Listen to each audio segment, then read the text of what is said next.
All right, everyone. Welcome back. SportsBook Sports, all things sports betting. I'm your host, Connor, with my boy here, GA. What's up? Welcome to another episode. Yes, sir. Episode 13. NBA Finals are about to kick off, so we're going to be discussing that a little bit. We're still on the road to 100K. Yep. So we'll be putting our picks out today for that. That was certainly a rough day on the last day of picks for myself, so looking to rebound today. Yeah, it bounced back nicely. Yeah, rebound like Rodman and see what we can do to make some money. Yeah, it happens. That's why you guys stick with it. I think we've talked about the 2 days that we didn't do episodes have been probably our best 2 gambling days. Yep. So I think we're gonna try to work on something out. We tweet all our picks out. Maybe we just keep doing that even if we can't record. Yeah. So this way you guys can stay up with what we're taking, because if you find something like I've been saying the last couple times, if you find a series that you like, bet it every day. Yep. You're going to end up making money. I had the Mets money line every day. If you bet that every day, Yep. You did great against the Yankees. Same thing with the Rockies. Just the list goes on and on. So I agree with that formula too as far as the series, because that's like baseball is the only sport that you really see that until you get into the playoffs of other sports. So baseball is just a whole different beast when it comes to just having like a 3-game slate back to back against the same team. Yep. But then there's different pitching matchups. There's so many variables to it. But at the end of the day, the better team normally comes out on top. So it's just like you said, if you find a good series that you like, it's not a bad idea to just go after every game on it. Yeah, and just even like the Tampa Bay ones, like Tampa Bay, I gave it out twice on the podcast. I lost both, so I'm down 500 on that. Yep. But if you took it the day that we didn't have an episode, you would have won. I think it was like $390 or something like that. So you end up being down $100 on $250 bets. Mm-hmm. You're down half a unit or so. It's not that bad. No, it's not but bad then at all. if you just follow on the days that we record and when we give it out, you're down 2 units. So. And I think that's like you said, we're not trying to. I mean, we could easily come on here and be like, "Oh, we had our picks set for those days, and we're going to add them to the 100-day challenge and make it look like we're winning when we did on those days, but we didn't put our picks out." Exactly. So we're not going to count it towards that because it just wouldn't be as legitimate in our eyes, and we want to give our viewers the most like raw content, transparent. Yeah, I feel like we can give them. So I think that's a great point, and maybe in the future, I think we should, if we have some picks on those days. Like yesterday, the only one I think I would have taken was it? But the Tampa Bay didn't finish that series yesterday, was it? Yeah. Oh, did they? Yeah, they won like 5-1 or 6-1 yesterday. Yeah, I probably would have taken them. And then also, same thing with the Pirates. And what was crazy? Yeah, the Pirates, another good example of that. What was crazy about that series, the Pirates one, was the Game 1, they were plus 100. Game 2, they were plus 140. Game 3, they were plus 170. Yeah. And they win Game 3. They win the 170 game, exactly. Yeah, which is wild. Yeah. So, like you said, if you put 250 on each of those games, you're going to end up being pretty close to even though you went 1 and 2. Yeah. so Because of the plus money, Yeah, and that's why it's important to, as we always stress, to make sure you keep the same units, you make the same amount of bets every day. I started off betting 1,000 on this, and now I'm retreating back to 5 just because I think it's more appropriate. Also, too, when we started out, like you were betting like basketball and stuff like that, like now that we're getting into baseball, at least for me, I bet 2 or 3 games a day. So, I think a couple episodes I was up to 4. So, it's tough if you're betting 1,000 a game. If you're going to throw 4,000 out there, 3,000 out there a day, that's a bigger bankroll than I have. So, if I would have did that yesterday, I would have lost freaking $700 or $3,000. I ended up losing 1,000. So it's like, it is what it is. But there's, I think with this 100K challenge, I think as we mentioned, it's about being transparent, keeping the same units, and just trying to build this bankroll as much as we can.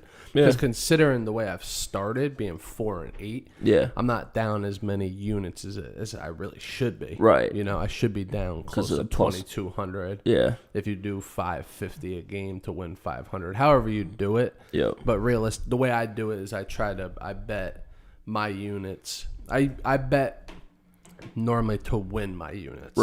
So if I say I'm betting 5 units on this, I'm really betting you're betting 500, you're gonna really bet 550 to win 500. Exactly. I'm betting to win my units. That's how I play it. So I really should be down 2,200. I'm down like 1,800 right now. Yeah. But one good day. Yeah, you're right back. I'm right back in it. So I think that's the beauty of it all, especially when you stay strict to it. You know what I mean? Yeah, and then we're also going to, I don't know if we want to jump into it right now, but we're going to be talking about the NBA Finals. That starts tomorrow. Yep. So we have the Suns and Bucks. I mean, let's hop right it looks like it's going to be a pretty good matchup. I mean, it's not the, LA versus Boston or Miami, these big markets that people kind of want or have come used to watching over the last few years. Yep. But, I don't know if you know any updates on Giannis's injury. I haven't seen anything. I haven't really seen anything like that's solidified. Yeah. But I've seen a lot of comments on it on social medias, Instagram, Twitter, all that shit, where people are talking about, it's just not a high market game, and like the NBA is going to lose money off this series, and technically they're going to lose money as far as like what it could be, but they ain't losing money because this is still a great finals. Yeah, great storylines. Exactly. Great up and coming team with the Suns. Yep. Great kind of almost like a veteran team with the Bucks with Holiday, Middleton, and Brook Lopez. Yep. So it's good for all of them. I don't know if Brook Lopez has won a ring yet. Anywhere he's been, I don't think so. So it's just good storylines overall. And obviously, if Giannis plays, you have is a 2-time MVP. At least one-time MVP with him in the league. Yep. So it's a big-time matchup. I mean, the Bucks, I was kind of surprised with this. So just to recap, the game's tomorrow, July 6th, 9 o'clock on ABC. The Suns are the favorites. They're 5.5-point favorites. And the over-under is 217. I don't know if anything kind of stands out to you with those lines. To me, I was kind of surprised that the over-under was 217. I thought that was a little bit lower than what I was expecting. I agree. I think it is a little bit lower. So I don't know if it's just like the first game of a matchup or it's because it's the finals. They think people might have, jitters or whatever it is. I don't know really what the thought is. I think it depends. I think they're sort of worried about if Giannis is going to play or not. Yeah. And I think maybe they know a little bit more than we do, than the average fan. Yeah. Because if Giannis doesn't play and the Suns play the defense that they can play, especially when they're going against like the talent that the Bucks have. Not that the Bucks are bad, but they're not like they don't have this superstar. I don't even think the Bucks are as good as what the Clippers were without Kawhi. Okay. Like competitive wise, this year I think the West, but if you take the Nets completely out of it because of the injuries and stuff, and if you just took them away, I think the West was back to like pure dominance this year. Okay. Just from like 1 to 8, I don't think any team in the East can match up with like the top 4 teams in the East can't match up with the top 4 teams in the West. Right. Brooklyn, if they were all healthy, they could compete with anyone, but the rest of them I just don't think had a good shot. But this series is definitely going to be a crazy one if Giannis comes back, because at the end of the day, you really never know. Yeah. I'm excited to see kind of the Brook Lopez versus Ayton matchup. Like Ayton's, I feel like kind of been running loose out in the West just because no one has these big centers to guard him. Nope. And now that you have Lopez, which I mean Lopez over the last few years has kind of turned into this finesse player almost, but now that Giannis went down, he's been banging in the paint. He's been hitting little floaters and stuff. Yeah, dunking. So I'm excited to see playing some defense, getting a couple blocks. So I'm excited to see that matchup down in the paint, see what they can do. 100%. I'm excited to see what Devin Booker is going to do, because there's really no one on the Bucks that like matches up with him well. Yeah. Unless you take like a Middleton. Middleton somewhat, but I think Booker's like just too quick, and can you can take some guys off the bench like Drew Holiday, who starts. Obviously, he can probably match up with him defensively. He'll be a little more small. Physical with him. Then the Connaughton guy off the bench. Yeah. The Forbes guy. Like, they're gonna throw some bodies at him, because I feel like he needs someone quicker. Yeah. In front of him. You know? Middleton will give him that physicality, but I think Booker would just be able to dance around him. Yeah. You know what I mean? And just move around the court and get open. But then that's where the matchup problem is. So you have Booker, then you have Chris Paul. Yeah. So, like, who do you throw on Chris Paul? Right. Holiday would be my guess. Him, yeah. And then Booker's got to... Which I feel like Holiday is better defensively than Pat Beverly was in the West and stuff like that. Like I think is probably I think probably it's the best point guard that he's going to go against. Drew Holiday is so far. I mean, no one on the Lakers is as good as Holiday. That says a lot, though. Yeah. For both sides of it, the fact that I feel like the point guard position has become like a lost art. Yeah, everyone talks about the big man's gone. The big man's gone. No one's a big center, but like a lot of people don't have these true point guards anymore either. Because they even say people have been saying Trae Young is like the purest point guard ever. Yeah, which if you think about it, 6-7 years ago wasn't the case at all. He would be a 3-point specialist, not a true point guard. Well, that's what he is. He's a scoring guard. Yeah. Like there's no doubt about it. He doesn't look to make a play for other people. He just happens to have to. Yeah. In certain points. But his mindset isn't like, because if he wanted to, the way he dances around people, he could get fucking 15 assists a game. No lie. He does some nights. Some nights, because that's just the way the game like flows into him. Yeah. But then those nights he has 15 assists, I feel like he has poor shooting nights. Yeah. Because they're focused more on him defensively. They get him out of hitting those floaters and getting into the lane, and they make him do something else when then he has to transition into just becoming a pass first guard. Yeah. And finding the people that are open. But back to this series, I feel like you're right. Chris Paul, I think, has his toughest matchup if him and Drew Holiday match up. Not only offensively for Chris Paul, but defensively. Yeah, Holiday's quick. Holiday's a quick, big guard. Yeah. And normally, in Chris Paul's day, when he was matching up with guards, he was the big guard. You're right. And Drew Holiday is obviously like wider than he is, stronger, I would say. Bigger frame. Yeah, and he's just as quick. Yep. So I think that's going to be a tough matchup. And as we're on the topic, I think like that Ayton Lopez one's going to be good because I think Lopez is starting to come out because he's playing in a system that fits him a little bit more now. Where they're moving the ball, he's diving to the rim, he's hitting those little floaters, and then when he's not just shooting jumpers all the time, he makes the jump shots. You know what I mean? Right. But when you're just standing them out on the 3-point line, every couple possessions, just take a pop open jumper, and it's like that's not going to work for him. Yeah. He needs to be in the game more. He needs to be flowing with the team, making plays happen. Exactly. Yeah. And then you see him go, instead of like 2 for 9 from 3, he goes like 3 for 5. Or 2 for 5. Yeah. Because he'll make the 2. Yeah. It's just when you stretch him out the whole game, he doesn't need to be shooting 8 or 9 threes. Yeah. You know? Yep. But this series I'm honestly excited to see what turns out. I hope Giannis can come back. Yeah. Just because I feel like if they don't have him, Suns are going to win it easy.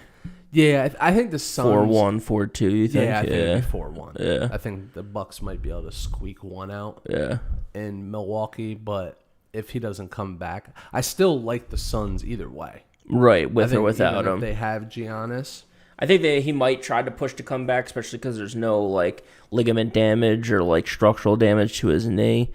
Yep. So it's just been like soreness, I guess, would be my guess. I mean, not a doctor, so I guess I wouldn't really know. But, I would guess it's just soreness and just feeling comfortable on his leg, being able to launch and cut and all that stuff. But, I mean, it would be great for the series if he does come back. But to your point, I don't know how much it really changes if he does come back. Because it's not like all of a sudden he's going to go free range in the paint because Ayton's going to be there. Ayton can D him up as good as anyone can. I mean, he's legit like top 5 center right now in the league. Exactly. So he's not like he's coming back and he's going to shoot the lights out by any imagination. Yeah, I just think when you dive into it, it causes, like, as we're talking about matchups, you add him into the mix. It's a lot harder. It almost flops it. Not that the Suns are going to, because the Suns have some good guys. They have Crowder. They have Bridges who can match up with Giannis. But when you just add someone of that talent into the mix, it makes the matchup everything harder. All different. Exactly. Makes it just that much harder for everyone. So that's where I think the Suns would be. They would train wreck them. Potentially even a sweep. I just feel like the way the NBA is, I'm not saying the games are fixed, but they would find a way to put 5 out there. Yep. I'm looking right now at just what the series odds are and stuff because I wanna know what you think it's gonna be. Do you think it's gonna be 4-1, 4-2? Suns.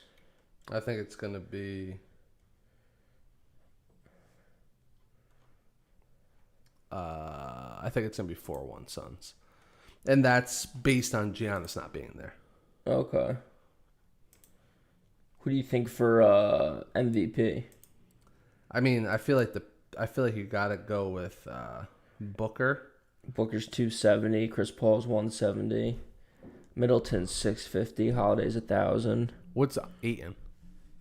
Eaton's 2,500. Ayton's not a bad pick. Yeah, it's just good value. Yeah, great value. I mean, obviously, I feel like I don't know what it is, but I think they're just gonna do something with. I feel like Chris Paul. That's why he's so low. I mean, he's had some big games. He just missed, 3 games in the Western Conference semis, right? Yep. Or just in the Western playoffs, I think in general. Yeah, playoffs altogether. I think he missed 3 or 4. Yeah, so right now the lowest odds for the series score is Suns win it in 7. Suns win 4-3 plus 350. So Vegas is saying that's the most likely outcome. And then what's crazy is that all the Suns are lower than any of the Bucks. So the Bucks to win 4-3 is plus 600. But then for the Suns to win 4-1, it's plus 370. For the Suns to win 4-2, it's plus 480. So the Suns to win 4-1 is 20 points different than the Suns to win 4-3. What's it to be a sweep? Do they have Sweep's plus 900. See, that's what they know. Yeah. They know the NBA ain't going to let that happen. Yeah. But I think it was like... 4-1's 370, 4-3's 350, so... Which is wild. It's crazy. I don't think I've ever seen that where it's that close. I was going to say, I think with... I don't know, like they... To discuss that topic a little bit more, like when I say the NBA like fixes it to put extra games out, yeah, I think they do it personally. Yeah, I think so too. But I think that devalues it even more. Like I think they're like we want the people to see more games, no matter what. Yeah. But like I remember the one Cavs Warriors series where the Warriors won 4-1. Yeah. And maybe they did sweep the Cavs the one year, though, didn't they? I don't think so. J.R. Smith. Did the Cavs get one that year? Check that out. I don't think so. Because I think they might have the year where J.R. Smith fucked it up terribly. Yeah, the game 1. Yeah, that was all-time bad. Yeah, they did. They swept them that year? Yep. All right. So, see, I was going to argue to the point that if that series was 4-1, there was no way it should have been 4-1. The 2018 finals. Yeah. Yeah. Where J.R. Smith fucked up because they had the Cavs sucked that year. Yeah. I think a couple guys got injured. Yeah. But they couldn't match up with the Warriors with KD. And that series should have been a sweep no matter what. Like, there was no way the Cavs can keep up with them, even with LeBron. Like, yeah, they just had too many players because KD was on the team at that time. It was ridiculous. How could you just guard? How could you guard him, Clay, Steph? Yeah. And then you have Draymond, who's just kicking people in the nuts. Yeah. And not even that. Like, I don't like Draymond because he talks way too much and he doesn't deserve to talk that much. No. Like, anyone could just give the ball to... I could hand the ball off to Steph Curry and shoot a 3 instead of pick for him and talk shit. Yeah. But I'm not doing anything to do that. Yeah, no, I think I hate Draymond. I've hated him since day one. I think he's got, like, exposed over the last 2 years when all the good players on the team went down and he just sucked as well. It's like, dude, you're just a regular player. Like, calm down. Yeah. Ever since... I'm a big Paul Pierce guy. I always liked his game. So the fact that he called him out or whatever it was. Yeah, did that like when they were talking. He's like, you ain't Kobe. You don't get a farewell tour. Yeah. It's like, Draymond, no one's gonna give a fuck when you retire. Yeah. Like they might retire your jersey in Golden State as like a pity party. Yeah. But you're not. You wouldn't even deserve one. No.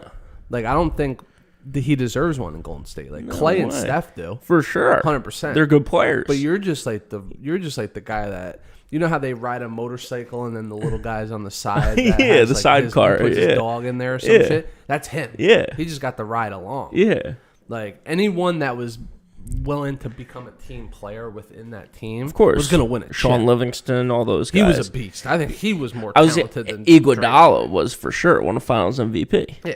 Iguodala was an animal. I mean, there was dudes on that team though, like you said, like Draymond, who maybe weren't as good as Draymond, especially defensively, but just were like, I'm gonna play my role, and I'll ride my way to a chip. Yeah, like fuck. Let the good players do the good playing. $75K bonus that my agent got mixed into that contract. He got one, or $200,000. Yeah, whatever. I'm it was. lit. Yeah, like fuck.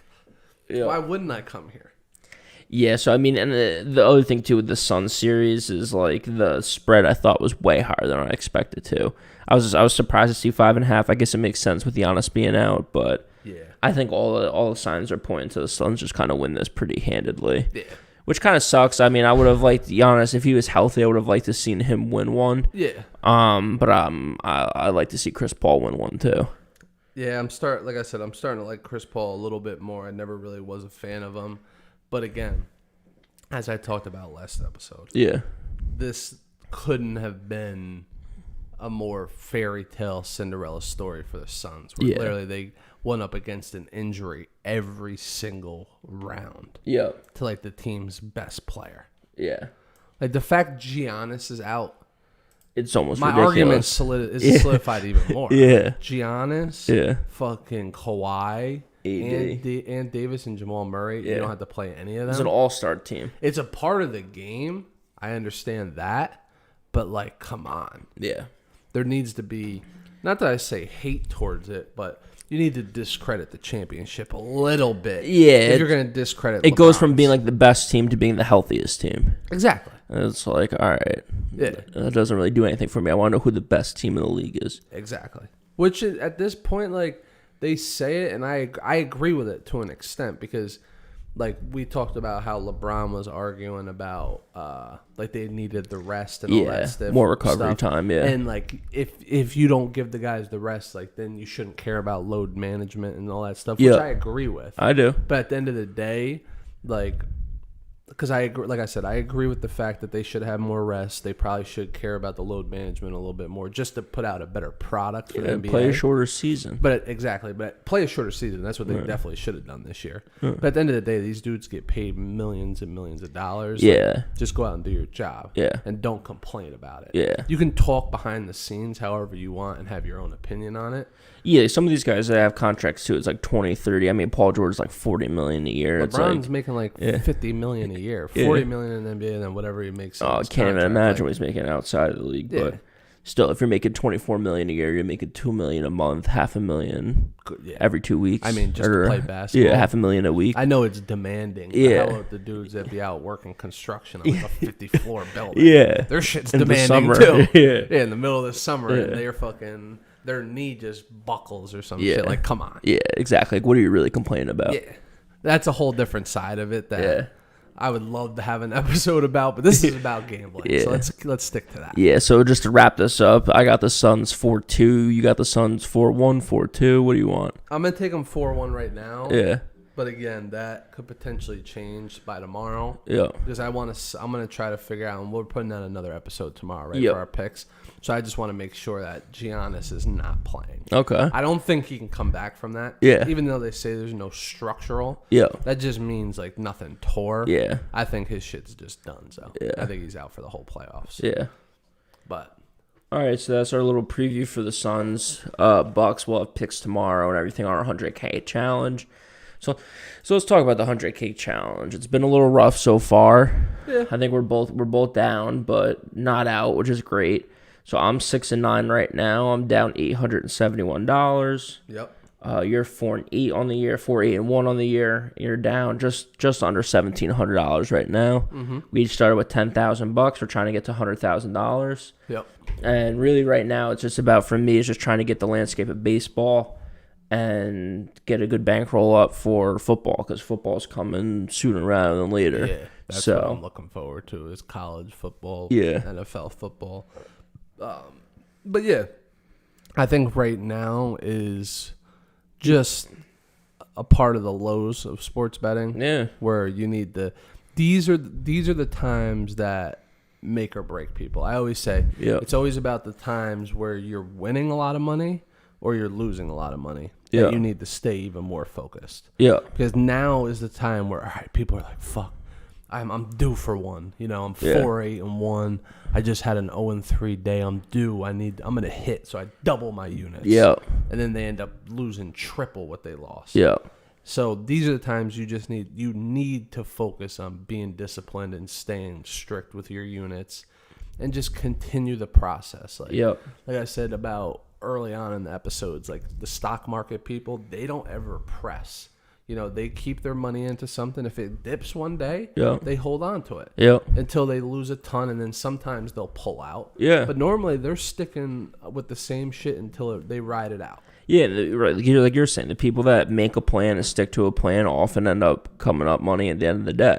And it is a day-to-day thing. Like, it's tough because, like, in the stock market, like you're saying, you put $1,000 in, the stocks go up one day, down one day. Yeah. But then it's the same thing with gambling. It's just harder to visualize. For me, at least early on, it was harder to visualize it like that, where it's like, I had an 0-3 day, but then I had a 3-0 day, and I had a 1-2 day or 2-2 day. It's like, it's tougher to think about because you're looking at it on an individual day-to-day basis. Instead of the long run. If you look at it at the long run, it's just like the stock market. 100%. It's going to go down. It's going to go up. You're going to have good days. You're going to have bad days. Yeah. You just got to make a plan and stick to it. Yeah, and even like what people don't realize too with sports betting is like it takes a while. Like if you want to be a successful sports bettor, some people I don't think understand this ideology that I have towards it, but like stock markets, right? Like, what's a good year for a stock? Yeah, 8%, 10%. 10% gain, right? So if you had $100,000, you end the year with $110,000. You had a solid year. Yeah. Just an average year. If you had 120, that's a great year. Yep.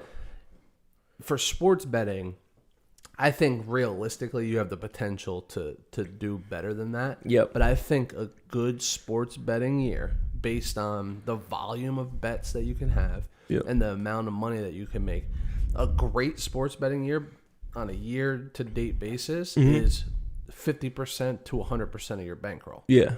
Dudes that make 300 times their bankroll just don't happen. Yeah. Unless you get extremely It's like hitting the lottery. Lucky. Yeah, it's extremely lucky. If you start with 100,000 and then you end the year at 50 or 200,000, 150 to 200,000, you had an average year of hitting. Well, I would not an average year. I would say professional year. Yeah, you had a good year of hitting 55 to 60% of your bets at a juice of 110, highest 120 and lower. Yep. And people don't realize that though, and I think that's like you were just saying, as far as them having this like image in their head of day-to-day basis. I bet $100. I need to make $200 today, and do that every day. It's just not possible. Yeah, like this 100K challenge, taking $10,000 to $100,000. Like I don't expect it to be done anytime soon. Fuck no. It's going to take a while. No, it's going to be a grind to do it. And the only way it's going to get quicker towards the end is if we start bugging out. Yeah, and doing shit that we don't normally do. Like if we get up to like 50 or 60 grand, right? And we take 6 months to a year to do from where we're at. And then we start betting 10 grand on games, or we spend like the baseball thing the other day. We just take $100 and throw it on all the favorites for a 14-teamer parlay that hits for 200. Exactly. It's like okay, you start doing wild shit like that. Maybe you can make a lot of money, but you can also lose a lot of money because you're doing dumb shit like that every day. 100%. And that's what's crazy about it. But like you just mentioned, us turning 10 to 100K ain't happening anytime soon. No. So I hope people don't get it twisted. A 4-8-1 and a 6-9 start obviously isn't great, but as you'll see over time, we'll even that out, and our units will continually grow. It's just that simple. Yep. All right, so let's get into today's pick. So today is July 5th, and we got some baseball. I got 3 baseball plays. All mine are 250 again. Yep. I'm taking the White Sox -1.5, the Giants -1.5, and the Cubs -1.5. Okay. Sticking with the run line on all of them. Yep. And all those teams are just good teams against the spread at home, and they're all playing not so great teams against the spread on the road. Yep. Just kind of basic stuff, nothing too crazy, and not breaking any news to anyone. You consider that basic. Yeah. But I don't think a lot of people look at that. Like, not a lot of people look at the splits of home versus away, against. You could even dive deeper into that, and then splits versus like certain divisions, because once you start getting into interleague, like how good is teams when they have a DH and they don't have to bat their pitcher. Right. There's a lot of things that I don't think people look at. Sports bettors novice ones specifically, ones that are just getting into it, they just look at the game, and then they're just like, all right, who's pitching? Let me look at their record. Yeah. All right, or their Dodgers ERA. are 52-31, and they're playing the fucking Pirates or whoever that are terrible. Yeah. And they don't look at it deeper into like everything else that's going on that day. Yeah. You know what I mean? Yeah, it's funny you said that the Dodgers are playing the Marlins. I kind of like the Marlins today, but I'm not taking it. Too. But I'm not taking it. Yeah, I was considering taking them, but I saw some value in some other ones. Yeah. Because they're also like plus 140. The Marlins are, and they have a good guy on the mound, and the Dodgers were traveling. So yeah, the Dodgers are traveling, and Miami's just 21-15 at home against the spread. Yep. So, and that's something that those lines look at, because if you just were to take that game straight up, like what would you think the Dodgers would be money line, and what do you think the Marlins would be? Yeah, I would I'd expect say them to be 200 plus 180, 190. You know, yeah, especially with Walker Buehler pitching. I would expect it to be 220. Like I would expect it to be the highest money line of the day. Yep. Which it's not. There's higher ones out there. 100%. So yeah, I mean that's really it. So the White Sox are playing. I just had it up. White Sox are playing the Twins, I believe. Yep. So the White Sox are actually on the road. Chicago White Sox, which they're not great on the road. They're 16-20, but the Twins are just one of the worst teams in baseball. So I kind of just like to bet against them every day. I mean, they're 12-27 at home, so they're really not that great. Giants, I've been betting them pretty consistently. They've been kind of hit or miss the last couple weeks. I think they just played a couple good opponents, but now they're back home after being on the road for 2 series, and they're going against the Cardinals, who just came off playing the Rockies, I believe. So the Giants have been pretty good all season. I mean, they're 24-13 at home against the spread. Yep. Where St. Louis is 21-23 on the road, so just a little bit below 500. Nothing major. Yep. And then the Cubs, surprisingly, I was kind of surprised to see their splits.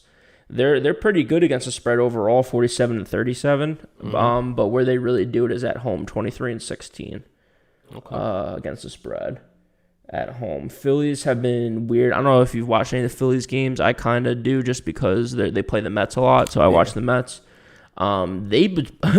Phillies were just going through a streak where they were just blowing games. Yeah. Like they had like 6 blown saves in 5 games or something Their like that. bullpen's It was probably the unbelievable. worst in baseball. Yeah. One of my boys that I'm close with, he took the Phillies last year win total. Yeah. And they blew so many saves. I think he still ended up hitting the bet. Yeah. But they blew so many saves, and it was in the shortened season with the pandemic and everything. But they were doing it on a nightly basis. They'd be up like 6-1, bring the bullpen in, and just lose the game. Yeah, it's crazy. Yeah. So, I mean, Philly, again, overall, against the spread has been pretty good, 42-37, but they're good at home. They're 24-16 at home. This time they happen to be on the road. They're 18-21 on the road. So they're below 500. Cubs are above 500, so I like those matchup. No parlays for me today. I was thinking about taking it. If you do, I think it was $250 to win like 2,200, which is pretty good. Run line, Yeah, because with the run lines, you're getting good odds with most of the games. So I think the only one that's under 100 is the White Sox, which I just want to double check that because I actually think they were supposed to be even money. I might have just not updated that. But while I do that, let's look at your game. So you have the Mets money line. Yep, Mets money line. Detroit money line. Yep, Detroit. And then you're throwing a parlay together. Yep. Because the Mets money line, I think they're in a good position right now. They just played in New York. They were hitting the ball well there. It's obviously a shorter field. Yep. So those dudes were hitting some home runs that probably normally wouldn't go out, especially in Citi Field. Yep. But I think they were just getting the bat on the ball better. And I see that transition into today, even though they're playing against the Brewers, who are pitching one of their better guys. But I think this is the day. I spoke about it a couple days ago where I thought the Brewers were going to slow down against the Pirates. Yep. I think today's the day that happens. They're on a travel day. I just don't see them coming out with the same spark that they normally would. Not that they normally would, because they can get the bat on the ball. They have a pretty good lineup, especially when they're playing against the Pirates.